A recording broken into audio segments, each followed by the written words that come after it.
Well, what I was going to say was that movie that we both liked that you actually recommended, and I eventually, because I thought it was available to stream here, but it wasn't, and I had to go see it at the movie. That one about that robot slasher by M3GAN. Yeah. Yeah. And that was really well written. It was. Because I was surprised, actually. Yeah. Yeah. And that's the thread of thought that I have is I am starting to get a little bit on the anti-Disney bandwagon because I am thinking, they've taken so many franchises that those fandoms loved and they're just grinding it down to mincemeat. Well, they're just grinding it.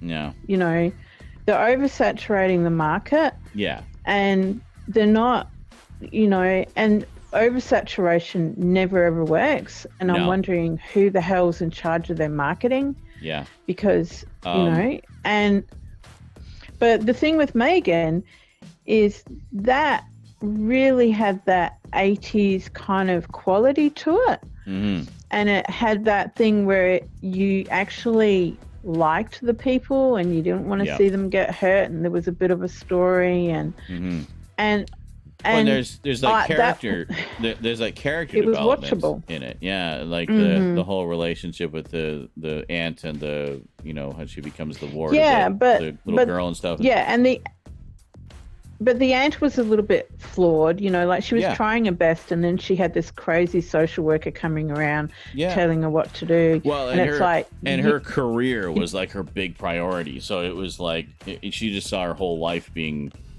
turned upside down, going down the toilet. Yeah, and was wanted to be helpful and supportive, but at the same time was like really obviously irritated by the whole situation. So it was interesting. It was a very complex character, and I liked that. Yeah. And I personally think the social worker was really well written.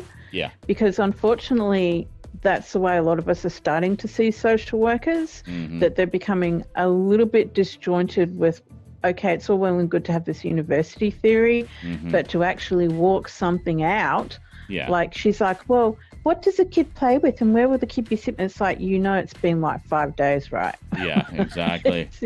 And there's that tension of where I felt the writer was really grounded in reality, in the sense of you. Yeah, it's coming from some personal experience, maybe. Yeah.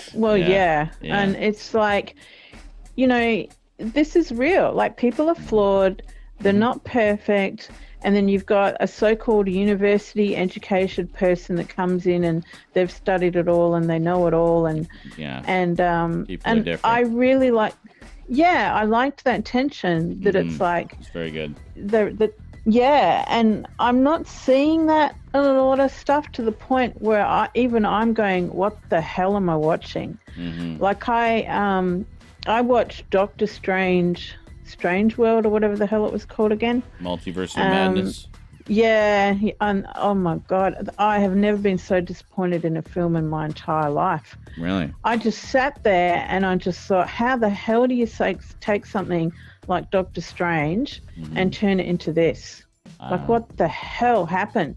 Because when I went to see Doctor Strange, the first one, that was in 2017, I believe, or 2016, or whenever they. Yeah, it's a long time. And I kind of thought, wow, they've had time to put into this and, it should be really good. And I just sat. It was really good. Yeah, it was amazing. And I went into this film thinking, yep. And I just sat there and I thought, you've got to be kidding me. And I've literally written Marvel off. I've watched a couple of things of Marvel recently. And the one film that I thought was really, really good, is it Morbius? It had the guy from Doctor Who and Jared Leto in it, I believe. Yeah. And Matt Smith. Oh my gosh. In that. Yeah, Matt Smith.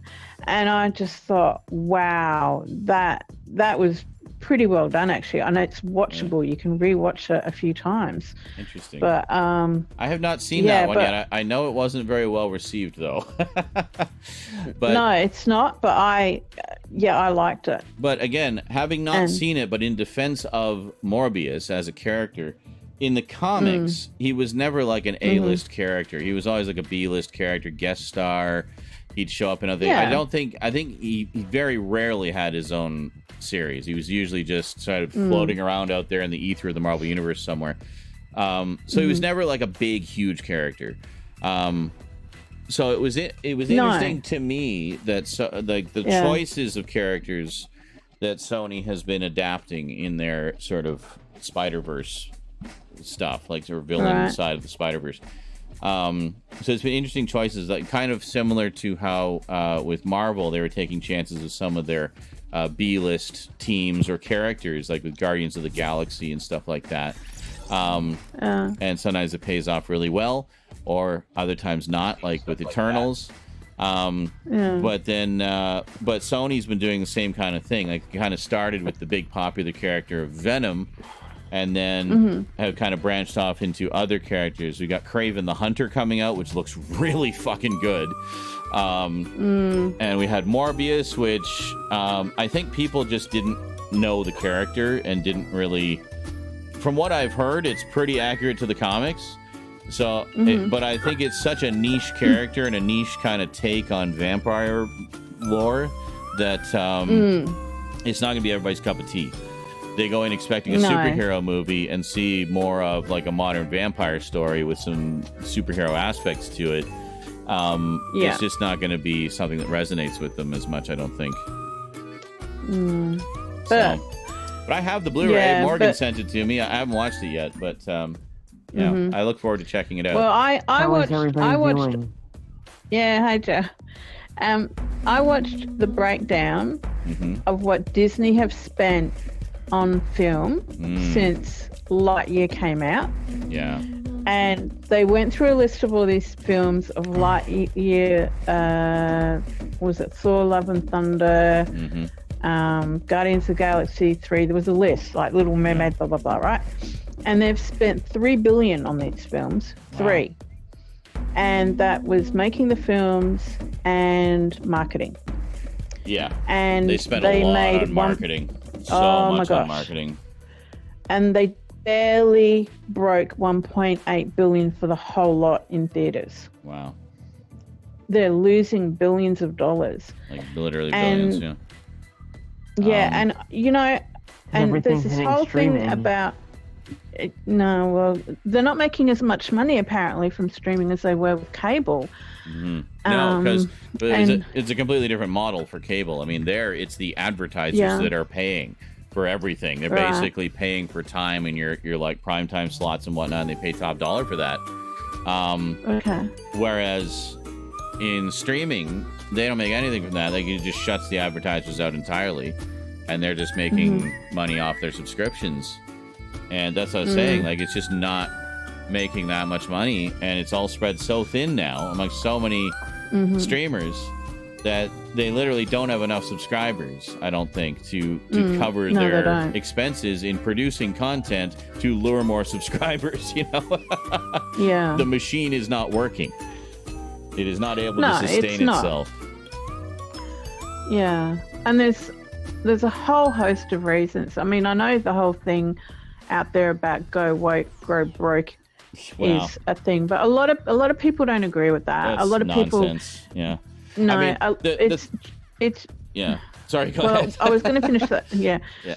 What it is you've got a small minority, like 1 or 2% of people that really are in that movement, and they're catering, and and what people are feeling is, to neglect of the story, they're pushing their own political views, and they're writing it. Like Snow White would be a classic example, where Peter Dinklage came out and went, it's not really fair that they're dwarfs and blah, blah, blah, blah, blah. And as someone pointed out, how many jobs out there are there for dwarves in Hollywood? Yeah, I think that was me that pointed that out. Right. And don't you think a dwarf... Yeah. Don't you think a dwarf would love to play a role like that for Disney? Like an iconic children's character role. Yeah, absolutely. Yeah. Well, it's like... Yeah. Well, or the other one... Willy Wonka. Or the other one was Willy Wonka. They got a tall actor to play a dwarf role, and again, that's a role that could have gone to someone with dwarfism. See, this is the thing This is the thing that gets me is both of these movies are coming out around the same time. They both committed the same big faux pas. Yeah, and here's Peter Dinklage. I mean, much more privilege can you get than him, right? Running around saying to people that would love to break into this kind of role that, they're just labeling us as short people and blah, blah, blah, blah, blah. And yet those people might be, you know what, that would be a dream role for me. Yeah. That I could have it on my resume saying, yep, I was in that film, you know? And it's, oh my gosh. Well, like the Munchkins from Wizard of Oz. Like, can you imagine they're all a bunch of tall people that have been digital, and then they digitally make them look shorter? Like, well, why didn't you just get dwarfs? Yeah, I mean, there's a lot of actors out there who I'm sure would love the big high profile project on their resume, Yeah, and I don't think Peter Dinklage has really thought this through, because he's turned around and he's gone, well, by giving people this role, you're being subjective and blah, blah, blah, and it's an insult. But the flip side of that would be, but there's a whole group of people out there that would love to be able to represent who they are. Yeah. And go, this is what I am, and this has been right through literature for hundreds of years, and I would like to be part of that. And he just, oh, well, blah, blah, blah, blah, and it's just, well, have you... Yeah, and that's... It just... I just kind of break... And so you add that to the fact that their story writing is crap, and you just think, do they really like the fans? Really? Well... Now, I'd just like to interject here. I know you've been watching a lot of Critical Drinker lately. Oh, no, I haven't. I've watched two of his... No, I don't watch them at all. Good. I've watched two of his videos, which I thought were interesting. Yeah. But I don't agree with his worldview. That's his worldview. That's... well, the thing is, a lot of those types of commentary channels do that. They make their worldview their whole brand. And it's not necessarily... No, I don't watch people like that. And it's not necessarily what their actual worldview is. They're doing it for the clicks and whatnot. And that particular content creator is considered one of the worst of the lot because he just... Well, I mean, fire, see, for my life, I started in television, I think, when I was about 8 years old. So I've been around this industry a long time. And trust me, there's a lot of alternate people in this industry. Yeah. And... and I was thinking about it the other day that I think one of my favorite films was actually Birdcage with Robin Williams. Okay. And, I remember that. That was great. Yeah. Yeah. Remake of and I actually knew a couple. French film. Oh my God. And, it's brilliant. It's really good. Him and Nathan Lane. And I had and a few years ago I had friends like that when I was up in Borough. When Russell Crowe came through, and so they were like these guys from the Birdcage. There was the really tiny, effeminate guy that was so sweet, and we were such close friends for years. And they were very good friends. I just quickly say this about the Birdcage: not many people can upstage Robin Williams. But holy shit, is amazing. Nathan Lane is so funny in that movie. Yeah. Yeah, the chemistry was great. Yeah. Anyway, so these guys were like the Birdcage, and they had their fingers in different pies, and it's like at one point when I first met them, they were my hairdressers, and then they decided they didn't want to do that anymore, and then they closed it down, and they opened up a cafe down the road, and then they didn't want to do that anymore, and then they opened a pub. Hey. And they were so funny. And then the pub had like 4 rooms attached to it, so they could have it as a bed and breakfast. And then they didn't want to do that. And I went to the pub once and had a drink with them. So the younger of the couple, he didn't really like working. He was very feminine. He was such a sweetheart. And I'd be sitting there, and we'd be talking, and he had this really gruff barmaid like Alice from the Brady Bunch, what do you want? She kind of comes storming in. You make it sound like Alice was this big, beefy, hairy woman chewing on a cigar, like, hey. No. Well, she was quite masculine. She was. And anyway. Yeah. Anyway, so this woman would come in and she'd be like, do you want a drink? And he'd be like, oh, no, I'm just talking to the customers. And she'd look at him, and he owned the business. And she'd be like, I was talking to the customer, not like you'd do any work. And she'd stop. And I'd be sitting there going, oh, my gosh. But anyway, yeah. Excellent. Yes. So, it was funny. It was just like the birdcage. Yes. So the whole thing with Disney, I was going to say, is like, yeah, they definitely rushed out too much product too close together, and I think they have realized that now, because they did that with Star Wars originally. They were going to have one every 2 years in the theater. Then they rushed out Solo to try to, I guess, deal with some of the backlash from The Last Jedi. And people were still pissed off at The Last Jedi, so they boycotted Solo, so it didn't do as well in theaters. They should have stuck to the 1 a year plan. Or no, I guess it was 1 a year, like an episode one and then an in-between one. But then after Solo underperformed, they abandoned the in-between movies and just finished up the trilogy and then moved everything to TV. And we haven't had a movie since Episode 9. Like a theatrical movie. And then Marvel was kind of following the same thing. They were doing everything in the movies, but they were moving more to TV kind of as the, I guess, origin story for certain characters that would then show up in the team-up movies and whatnot. But then again, they had such a pile of content coming out. Like there would be like a Marvel show followed by a Star Wars show, and then they kind of alternate. Sometimes they'd be running in parallel. You'd have both coming out at the same time. And because they put them out, one a week, the old TV model, it just feels like there's just constantly content. And if you fall behind like a week or two, you get buried. And people don't like that. They like to, have time to digest and absorb and rewatch it a few times. It's like you don't have time. Because you got to keep up to the news on the news stuff. You don't have time to rewatch anything, So, yeah, I think they're confusing quantity with quality content. Well, but the other thing is though, hang on. So, what's your opinion about the $1 billion Star Wars hotel that they were charging $20,000 for 2 nights? Well, I love the idea of a Star Wars hotel, but yeah, I'm sure the ultra rich would have enjoyed that. Well, they shut it down. I know they did. Because it couldn't support itself. Nobody could fucking afford it. You don't introduce $1 million hotel, $20,000 a night, in the middle of the worst recession since the Great Depression, you fucking idiots. Yeah. You should be charging less for everything. You want more? I know. You should be charging less, not more, less. Because now, you're going to run yourself out of business because no one can afford your fucking product. I'm not just talking about a $20,000 a night hotel stay either. I'm talking about goddamn DVDs and Blu-rays still being $30, $40, $50 coming from a big studio like Disney. What the fuck expenses do you have publishing a DVD? It costs you like 2 cents a disc. You charging $40 and you never put them on sale ever unless you sign up for Disney Movie Club. Fuck Disney Movie Club. Put it on the shelf in the store. Put it on Amazon. You don't want my money? Fine. Keep overpricing your shit and I won't buy a goddamn thing from you. That's the kind of shit that pisses me off.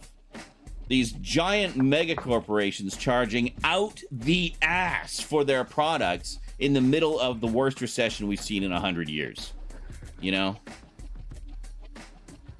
That's what grinds your gears. That's what grinds my gears. That's right. Yes, indeed. Well, that's why they're losing money, because that's why I'm saying, do they really like the fans? Like, are they really supporting the fans? Or are they just looking at the fans like, we think we'll just milk you for all you're worth, rather than going, we know that you love this universe, this fandom, and we're going to create a quality product that you can enjoy. Well, yeah, I think they need to dial back the production train a bit and like just focus on, I don't know, doing too much too soon. Well, too quickly. Yeah, oversaturation, not thinking, who wants to watch it. And but they do seem to be aware of that, and they said that they're dialing it back a bit now, so it won't be like such an onslaught of content coming out all the time.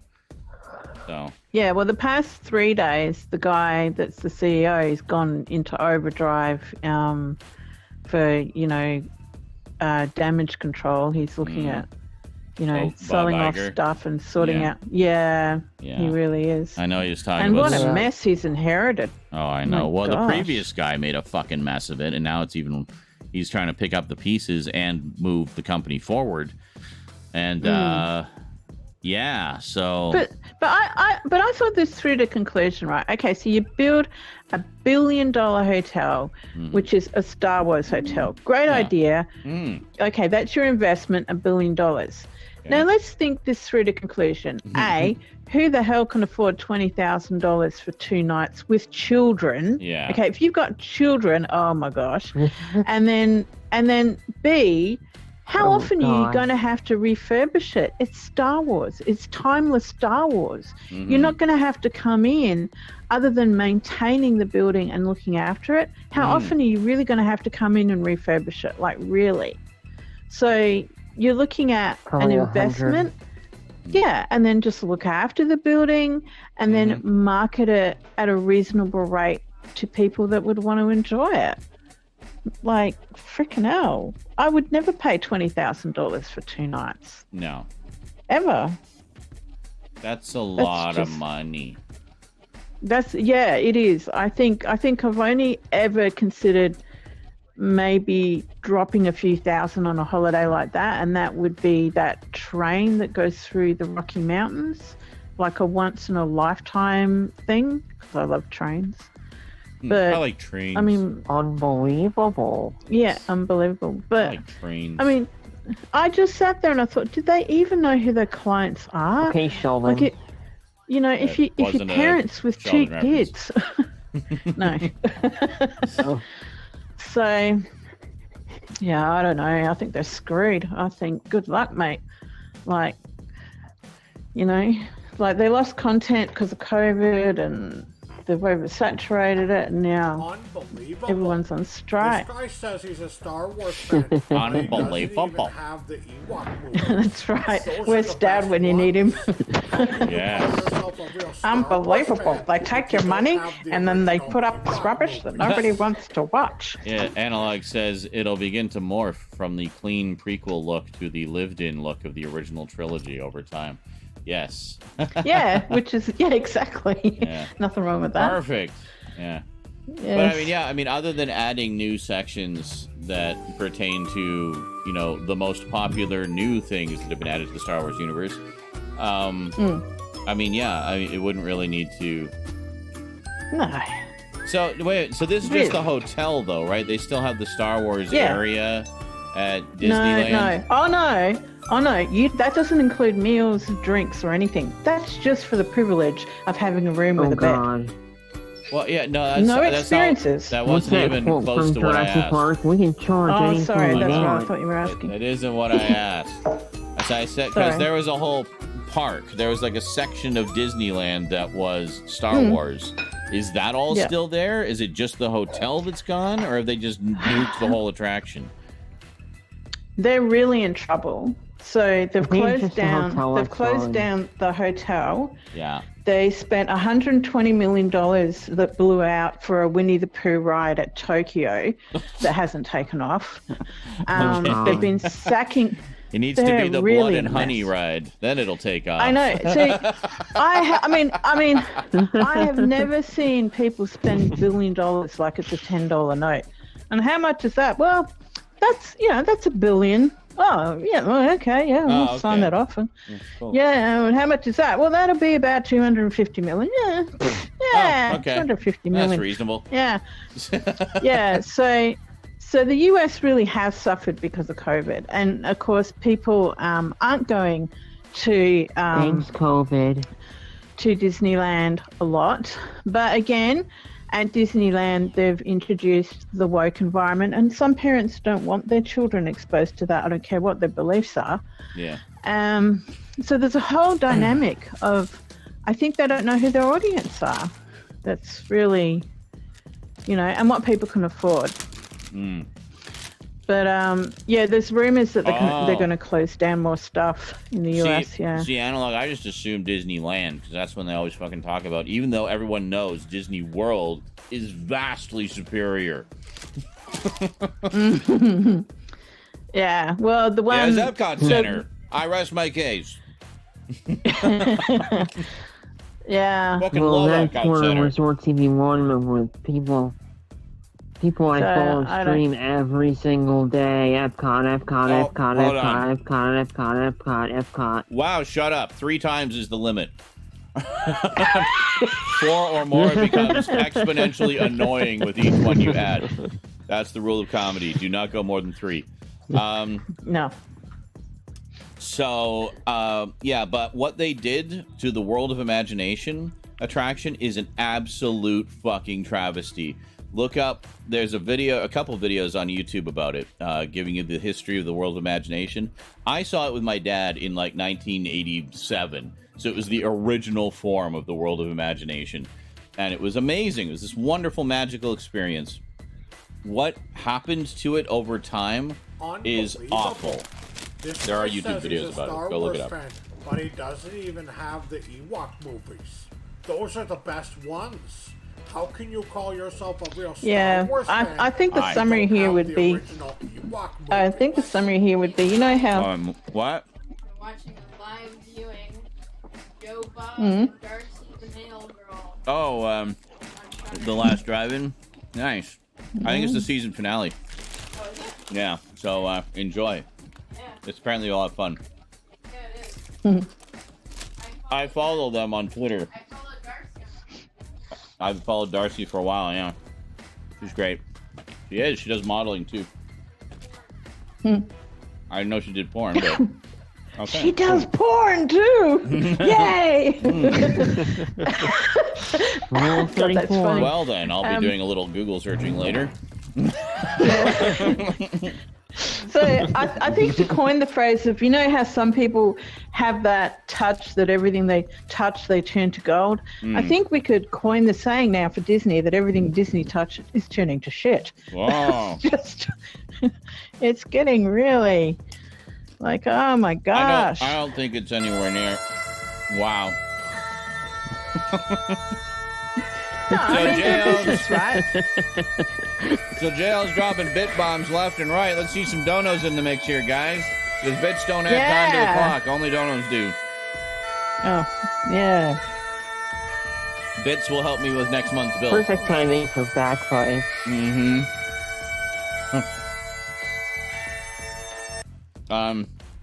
Yeah, I mean, without question, there has been a lot of mismanagement and whatnot with all of that stuff. However, I think the creatives who are actually doing the shows have been doing the best they can. And there have been some good ones. There's been some really good ones. I fucking love She-Hulk. I loved that the haters hated it for the reasons they hated it. It gave me life. But,